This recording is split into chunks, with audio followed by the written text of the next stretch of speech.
Terima kasih Anda masih bersama kami. Pemirsa, Komisi Pemberantasan Korupsi atau KPK menangkap Wakil Menteri Ketenagakerjaan Immanuel Ebenezer dalam operasi tangkap tangan yang dilakukan pada Rabu malam. Dalam operasi tangkap tangan ini, KPK menangkap sekitar 20 orang. Selain Immanuel, KPK juga dikabarkan menangkap pejabat eselon 2 di Kementerian Ketenagakerjaan. Hingga kini belum ada penjelasan lebih lanjut mengenai OTT tersebut.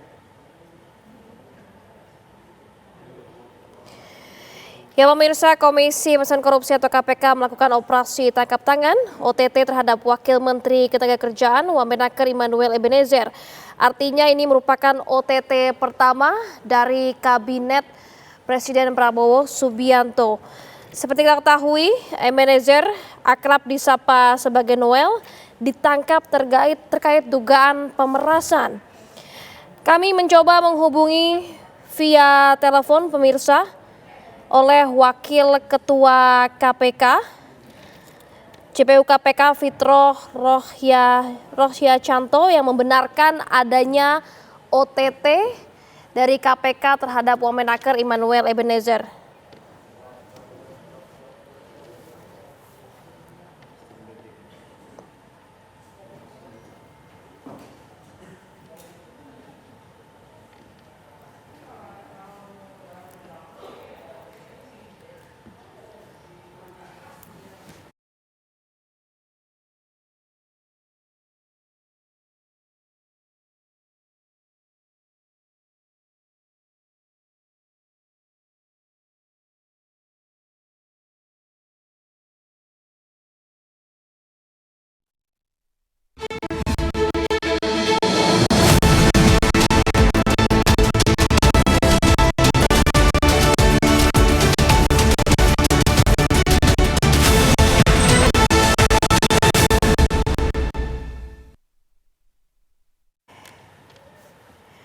Komisi Pemberantasan Korupsi atau KPK menangkap Wakil Menteri Ketenagakerjaan Immanuel Ebenezer dalam operasi tangkap tangan atau OTT yang dilakukan oleh KPK pada Rabu malam.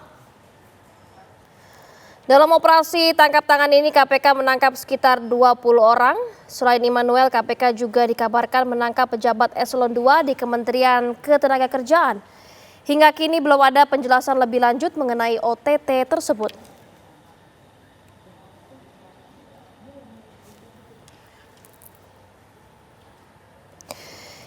Ya pemirsa, kami masih mencoba mengkonfirmasi mengenai OTT KPK terhadap Wamenaker Immanuel Ebenezer melalui via telepon.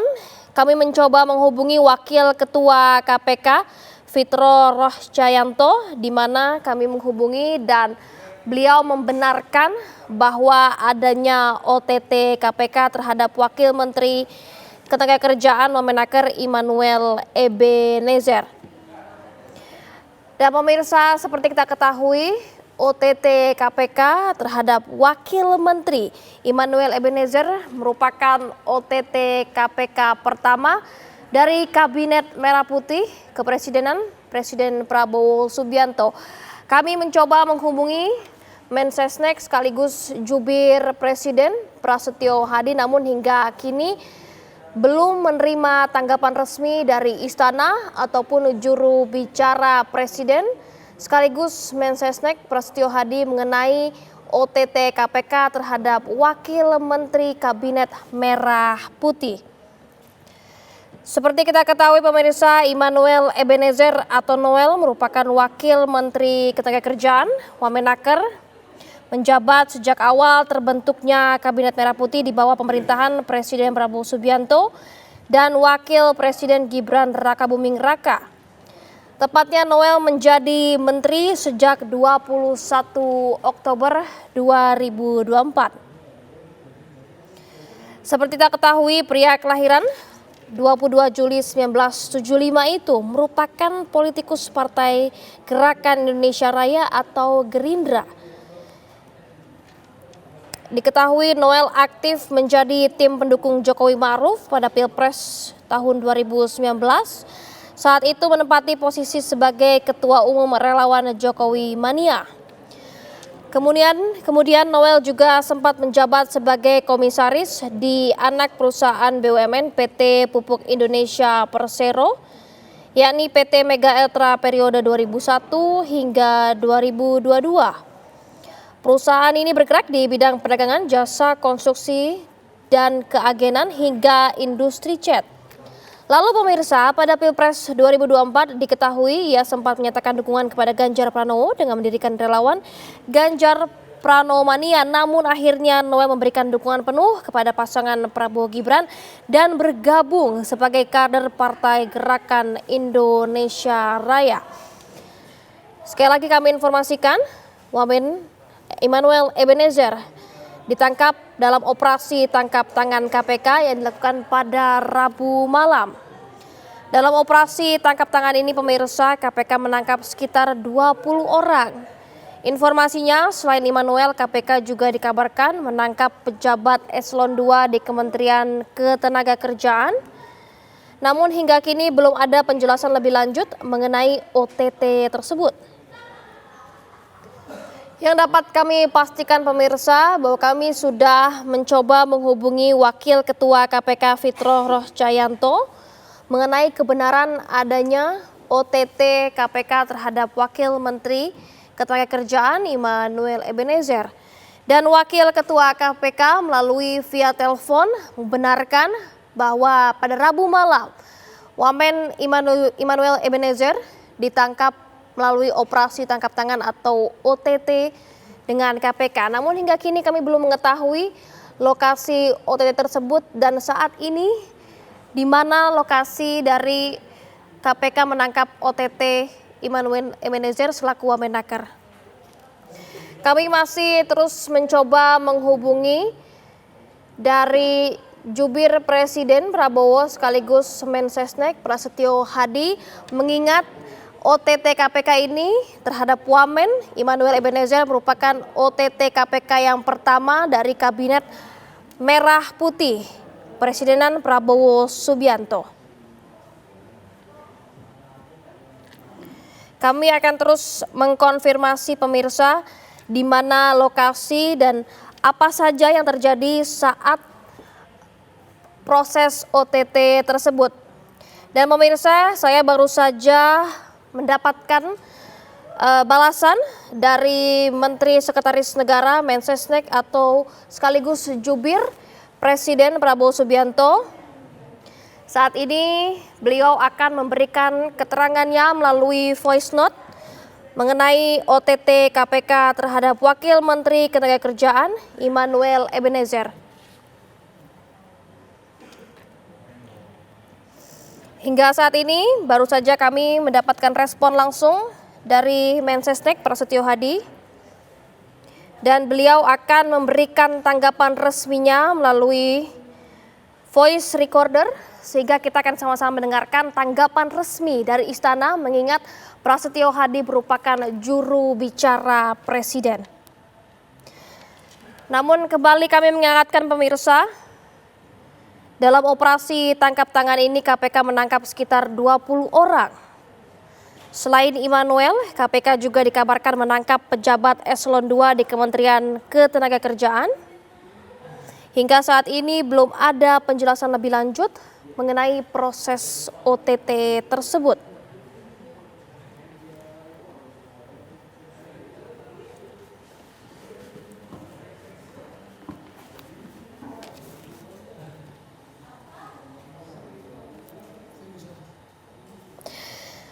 Dan pemirsa, kami sekali lagi menginformasikan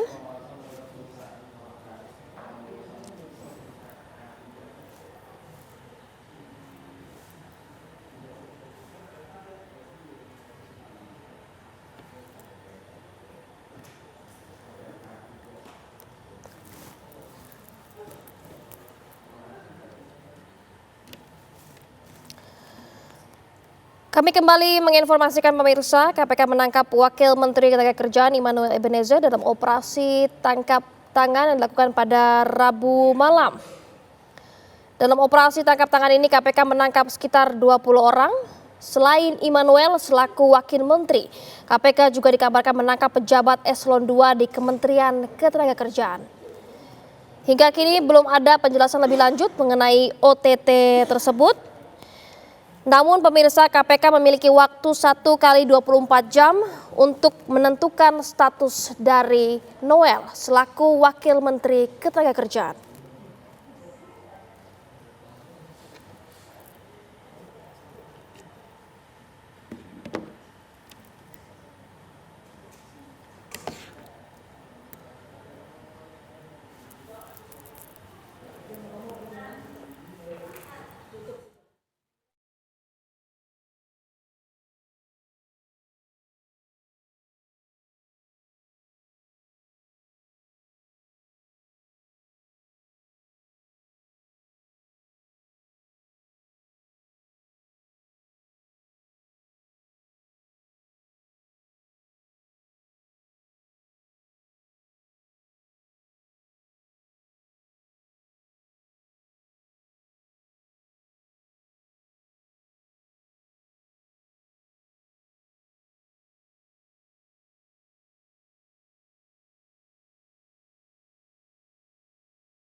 Ya pemirsa, akan bergabung bersama kami Saud Situmorang, mantan komisioner KPK.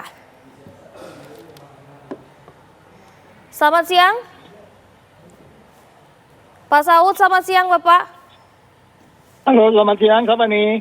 Saya Fatima Bapak dari TV One, mungkin bisa memberikan tanggapan nih Bapak mengenai adanya OTT KPK yang pertama terhadap Wakil Menteri Ketenagakerjaan Immanuel Ebenezer. Gimana Bapak tanggapannya? Ya, saya pikir ini kalau saya bilang sih OTT yang strategis dan secara politik maupun simbolik ya. Kan kita mengenal yang bersangkutan kalau memang betul ya, dugaannya kalau memang betul ya, si IE ini kan selama ini kan kita kenal sebagai orang yang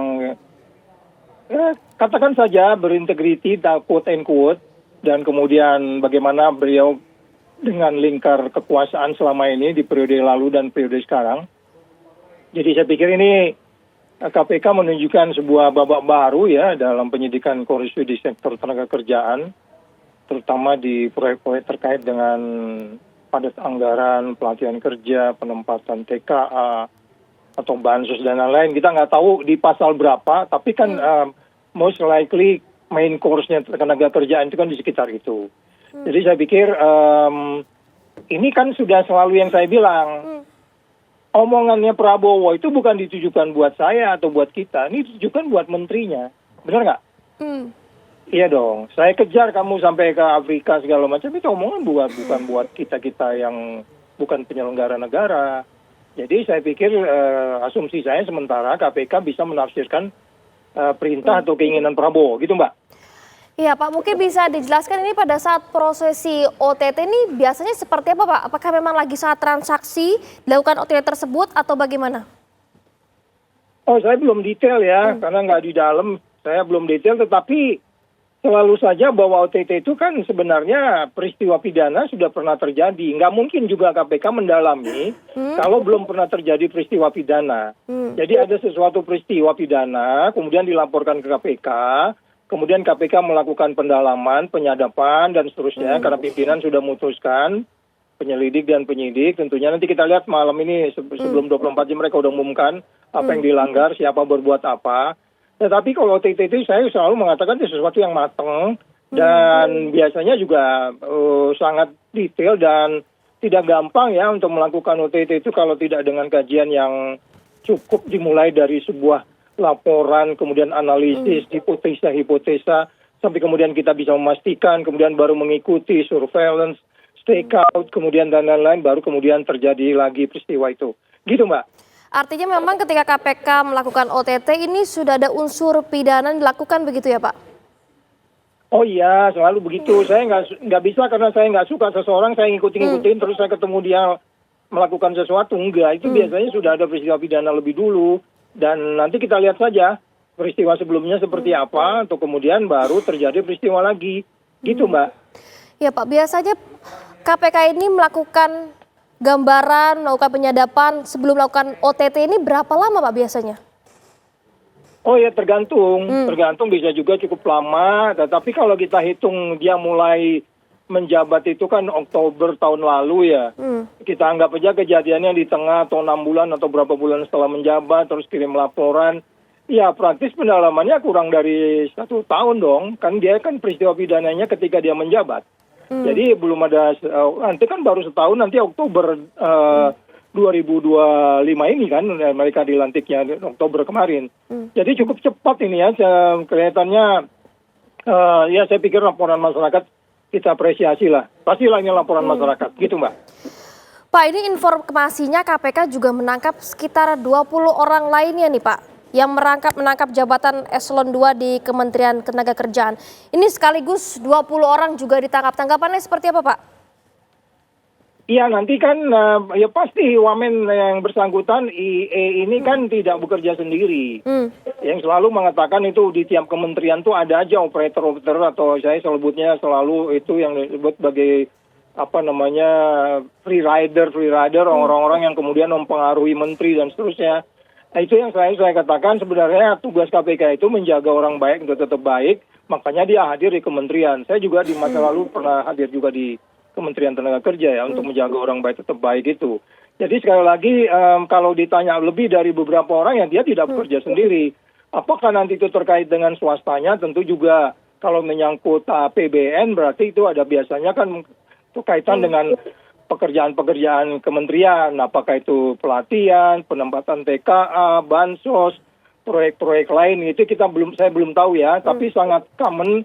Kalau memang nanti itu di pasal 2, pasal 3, atau kemudian ada suapnya atau kickbacknya, kita tunggu dulu Mbak, kita belum bisa memastikan. Saya sendiri baru menggunakan common sense saya ketika sebuah OTT dilakukan, gitu Mbak. Pak, mengingat ini selain Wakil Menteri Immanuel Ebenezer, kan KPK juga menangkap sekitar 20 orang. Apakah semuanya ini bisa langsung menggunakan status tersangka atau memang masih harus ada proses penyidikan lebih lanjut? Seperti apa sih Pak? Iya, itu nanti akan terlihat kok dari proses pendalaman sebelum OTT itu juga sebenarnya sudah terlihat siapa berperan apa. Tetapi ketika kemudian di satu tempat itu ada beberapa orang yang terkait, tentu itu biasa diajak, diambil, digotong ke KPK untuk kemudian ditanya-tanyain, untuk kemudian nanti kalau tidak signifikan dia dilepaskan. Jadi kita tunggu saja apakah sejumlah itu yang sekian puluh itu adalah mereka jelas peranannya, perbuatannya. Karena kan di situ perbuatannya harus jelas. Kalau tidak jelas nanti mereka akan dilepas sehingga kemudian masuk kepada intellectual leadernya atau siapa berbuat apa, peran pembantu, peran utama dan nanti kan terlihat di situ. Gitu Mbak. Artinya dari seluruh yang ditangkap ini belum pasti mengenakan status tersangka begitu ya Pak? Oh ya, umumnya begitu. Tapi untuk kemudian nanti leading to capture bisa jadi atau leading to pengembangan itu nanti kan penyidik yang lebih paham. Tapi patternnya itu biasanya penyelidik itu sudah melihat siapa berperan di pemain utama, siapa pendukung, siapa hanya diperintah-perintah, siapa hanya katakanlah tidak signifikan perbuatannya, nah sebagai hubungan atas bawahan kan itu kalau kita bicara pegawai negeri itu kan selalu begitu, hubungan atasan bawahan, diperintah-perintah, tetapi tentu penyidik juga perlu mengajak dia bagaimana kronologisnya, nanti dia dimintai keterangan, dan itu sesuatu yang normatif saja Mbak. Pak, KPK memiliki waktu 1 kali 24 jam untuk menentukan status dari Noel. Ini bagaimana Bapak melihatnya? Ya, itu normatif, itu KUHAP ya. Itu nanti kita lihat saja. Berarti kalau dia nangkepnya tadi malam, jadi sebelum nanti malam mereka sudah mengumumkan. Saya pikir nanti mereka akan ekspos, pimpinan hadir, pimpinan memutuskan ada peristiwa pidananya, kemudian siapa yang harus dilepas, penyidik lebih paham, siapa yang kemudian berbuat apa. Ya, saya pikir kalau tadi malam berarti nanti malam sebelum pagi hari mereka harus sudah umumkan, sudah ekspos, saya pikir. Gitu Mbak. Artinya nanti malam seharusnya KPK sudah bisa mengumumkan status dari Noel itu sendiri ya Pak? Iya, karena kalau memang betul tadi malam ya kegiatannya, berarti kan 24 jam terhitung tadi malam sampai kemudian malam nanti. Ya kita tunggu saja supaya kita tidak abuse, tetapi saya pikir kalau seorang yang high profile person begini, kemudian KPK berani bertindak, saya pikir ya tidak gampang juga Mbak, untuk karena ini kan menyangkut ada banyak hal yang bisa berimplikasi kalau kita tidak cukup dua bukti untuk melakukan penindakan. Saya pikir penyidik sudah memahami itu, dan saya pikir pimpinan juga sudah punya konstruksi yang jelas tentang kasus ini. Gitu Mbak. Pak, kembali kami ingin menanyakan mengenai wakil menteri yang pertama ditangkap di Kabinet Merah Putih di bawah kepemimpinan Presiden Prabowo Subianto nih, Pak Saud melihatnya bagaimana? Ya, saya pikir ini para menteri nggak paham ya, nggak mengerti ya keinginan presidennya. Kan saya tadi di bagian depan sudah bilang, kalau presiden bilang saya kejar kamu kemana, itu omongan bukan buat rakyat kecil di hutan-hutan sana, itu omongan buat para menterinya, buat pejabatnya, buat TNI, buat Polri, buat pegawai negeri, buat menteri, buat kepala lembaga dan seterusnya. Itu omongan buat mereka penyelenggara negara, tidak menerima suap atau melakukan tindak pidana korupsi lainnya. Jadi dia nggak paham, presidennya sangat serius, mereka masih tetap mencoba. Jadi saya sekali lagi, inilah kalau korupsi hanya di selama ini dikeluhkan sebagai omon-omon, ternyata kan nggak omon-omon tuh, ya kan? Artinya gini, KPK juga kan menafsirkan perintah presiden dong, kan KPK sekarang di bawah presiden. Iya. Jadi mereka melaksanakan perintah itu. Saya nggak ngerti apakah mereka akan ada upaya-upaya yang lebih persuasif atau tidak, saya nggak tahu ya, saya nggak di dalam. Kalau dulu memang kan biasa masuk tata kelola dulu, mendatangi kementerian, mendatangi daerah, tata kelola. Kemudian kalau tata kelolanya tetap ngaco, kemudian ada peristiwa pidananya, baru kemudian terjadi OTT. Saya nggak paham ya konstruksinya atau kronologisnya. Nanti saya pikir KPK bisa menjelaskan, gitu Mbak. Pak Saud, kami akan menanyakan mengenai pandangan Pak Saud mengenai OTT KPK terhadap Wakil Menteri. Namun usai jeda berikut ini Pak Saud, pemirsa Breaking News TV akan kembali usai jeda berikut ini, tetaplah bersama kami.